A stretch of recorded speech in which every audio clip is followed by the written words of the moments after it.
Hello everyone.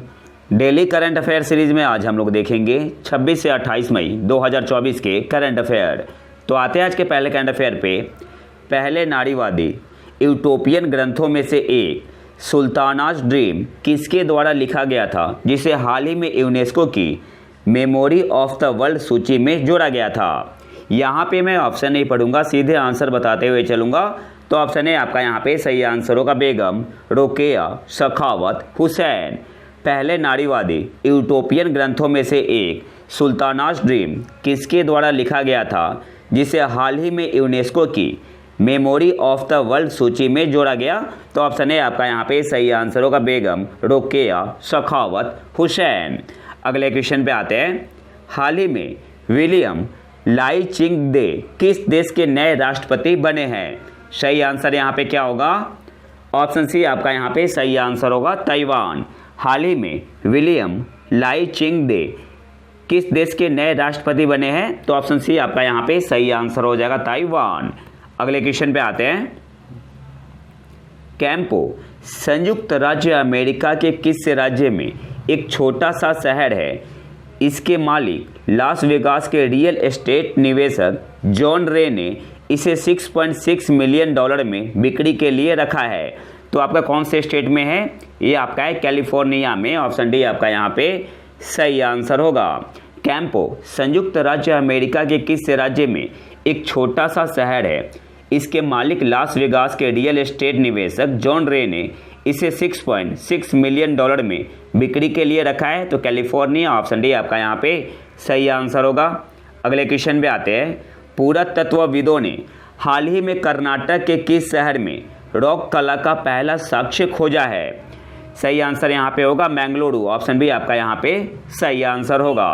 पुरातत्वविदों ने हाल ही में कर्नाटक के किस शहर में रॉक कला का पहला साक्ष्य खोजा है? तो मैंगलुरु में। ऑप्शन बी आपका यहाँ पे सही आंसर होगा। अगले क्वेश्चन पे आते हैं। हाल ही में माउंट एवरेस्ट पर विजय प्राप्त करने वाली सबसे उम्रदराज भारतीय महिला कौन है? तो उनका नाम है ज्योति रात्रे। ऑप्शन है आपका यहाँ पे सही आंसर होगा। कहाँ से है? तो मध्य प्रदेश से है।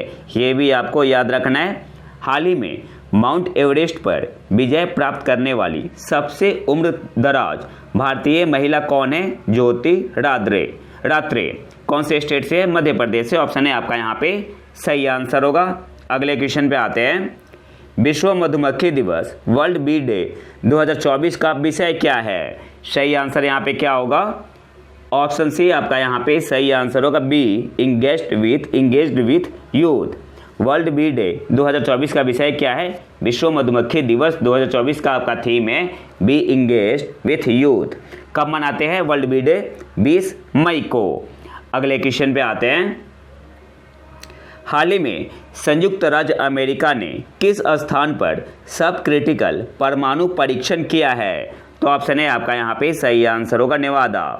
हाल ही में संयुक्त राज्य अमेरिका ने किस स्थान पर सब क्रिटिकल परमाणु परीक्षण किया है? तो ऑप्शन है आपका यहाँ पे सही आंसर होगा नेवादा।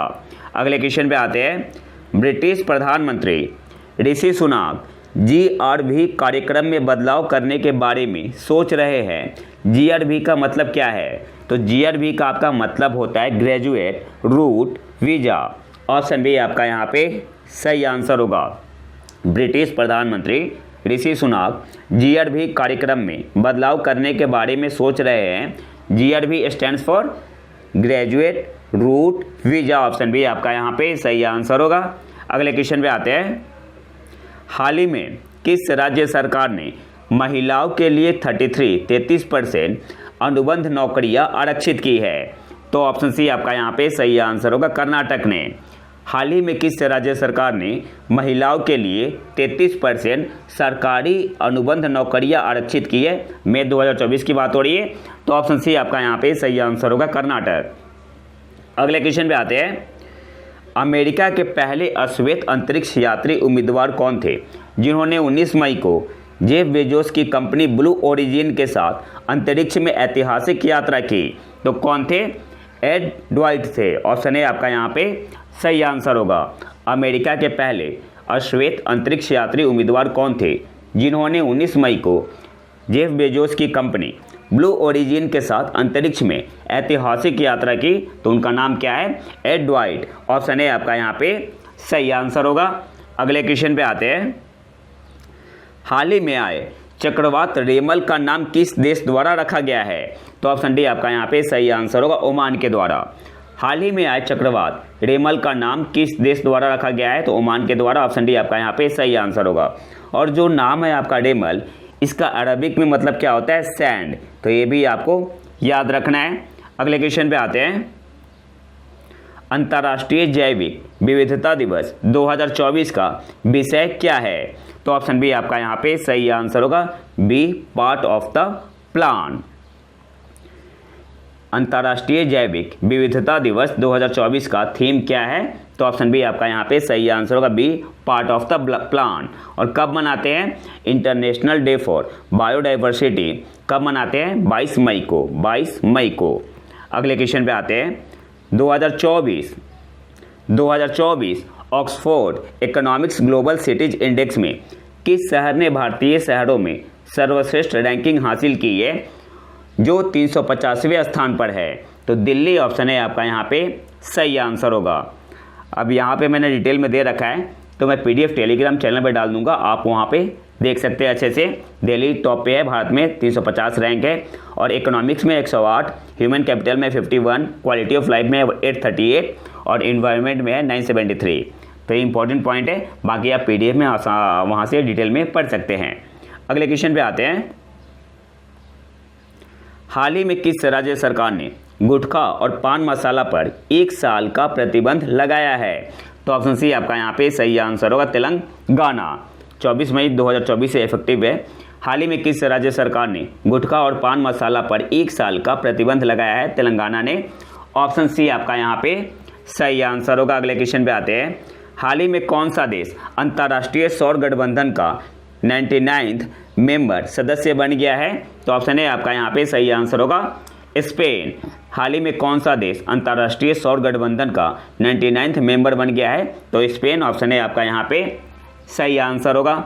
अगले क्वेश्चन पे आते हैं। हाल ही में परमाणु सुरक्षा पर अंतर्राष्ट्रीय सम्मेलन 2024 कहाँ आयोजित किया गया? तो वियना में। ऑप्शन बी आपका यहाँ पे सही आंसर होगा। हाल ही में परमाणु सुरक्षा पर अंतर्राष्ट्रीय सम्मेलन 2024 कहाँ आयोजित किया गया? तो ऑप्शन बी आपका यहाँ पे सही आंसर होगा, वियना। अगले क्वेश्चन पे आते हैं। वैज्ञानिक किस महाद्वीप में थवाइट्स ग्लेशियर का अध्ययन कर रहे हैं, जिसे अक्सर डोम्सडे ग्लेशियर कहा जाता है, क्योंकि यह इतनी तेजी से पिघलता है और दुनिया भर में समुद्र के स्तर पर बहुत बुरा प्रभाव डालता है? तो सिंपली आपसे क्वेश्चन पूछ रहा है कि थवाइट्स ग्लेशियर किस कॉन्टिनेंट में है, किस महाद्वीप में है, और इसे और किस नाम से जाना जाता है? तो इसे अक्सर डोम्सडे ग्लेशियर कहा जाता है। तो ये आपका है अंटार्कटिका में। ऑप्शन डी आपका यहाँ पे सही आंसर होगा। अगले क्वेश्चन पे आते हैं। भारतीय वन्यजीव संस्थान की हालिया रिपोर्ट के अनुसार भारत में गंगा डॉल्फिन की सबसे अधिक संख्या किस राज्य में है? तो यहाँ पे पेपर का कटिंग है, पहले इसे देख लेते हैं। जो रिपोर्ट आया हुआ है इंडियन वाइल्ड लाइफ इंस्टीट्यूट के द्वारा, तो टोटल है 4000 डॉल्फिन है गंगा में, ठीक है। गंगा और उनकी सहायक नदियाँ में टोटल 4000 डॉल्फिन है, जिसमें यहाँ पे आपका है उत्तर प्रदेश में लगभग कितना है? 2000 है। तो सबसे ज़्यादा आपका उत्तर प्रदेश में है। इसके अलावा 2 और इम्पॉर्टेंट पॉइंट आपको याद रखने हैं।